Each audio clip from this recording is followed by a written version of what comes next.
Hi, today we will see how we can manage RCM, that is reverse charge mechanism for India compliance. Now, in order to do so, there are some settings that we need to make. Plus, there are some use cases. Let's look at them one by one. The first use case is that we have a product or a service for which RCM is applicable as per the government norms. We first create a good or a service under products. So let me quickly create one of them.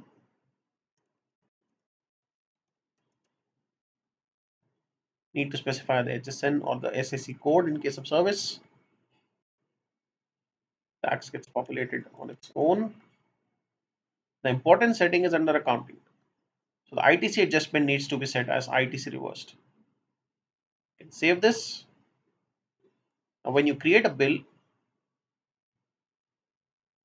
let's add a vendor. Let's add this product.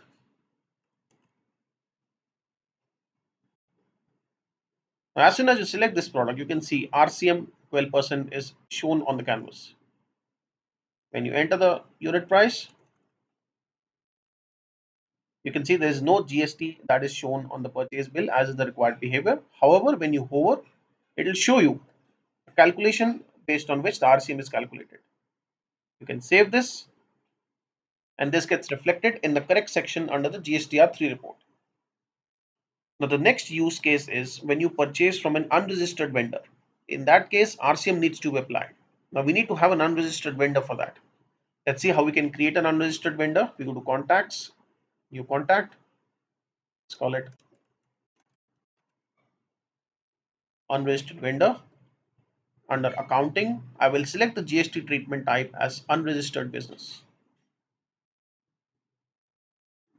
The vendor type is not applicable in this case since this is a regular vendor. Let me specify the address details.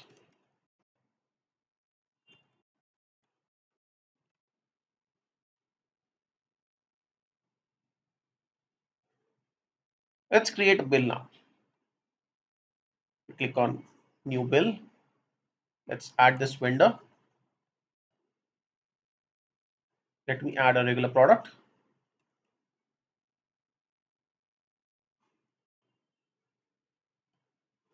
Now again, as soon as you add a product or a service, you notice that the RCM tab is again visible. Now since whenever you purchase from an unregistered vendor, RCM is applicable, the same is shown over here. No tax gets calculated as is the required behavior and you can save this. You can check the impact in the GSTR 3B report under the report section. Let's look at a third use case. Now the third use case states that if you are purchasing certain services from an international vendor, that is a vendor that is located in a different country, even in those cases, for those specified services, RCM needs to be applicable. Let's quickly create one such service type. We select services over here.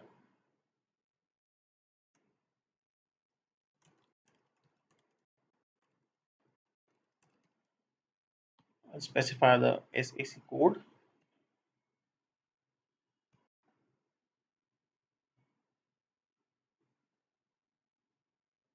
We need to specify the ITC adjustment as ITC reversed for these services.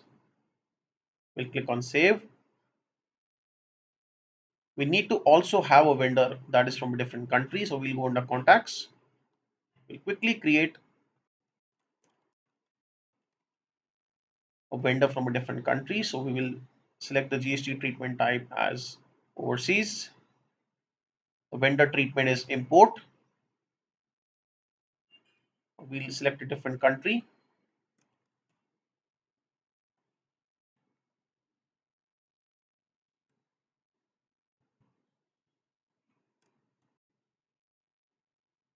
Let's select a state from US.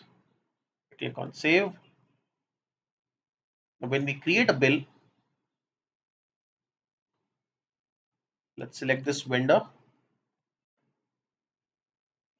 and the service that we had just created.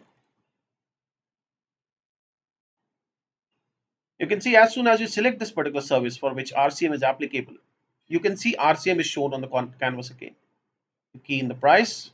This will be in a different currency. So we have the multi-currency option as well on the right hand side, using which you can select different currency. For now, let me quickly enter an amount in the base currency itself. You can see again the RCM is shown. You can see a tentative calculation for your information purpose only. However, on the canvas and on the transaction, GST is not applied. You can save this and you can see the impact again in the report section in the GST R3B report. To guide you to the report, you can go to the reports. This is where you can find the GST R3B report. Do try out all the RCM scenarios and let us know all your feedback. Thank you.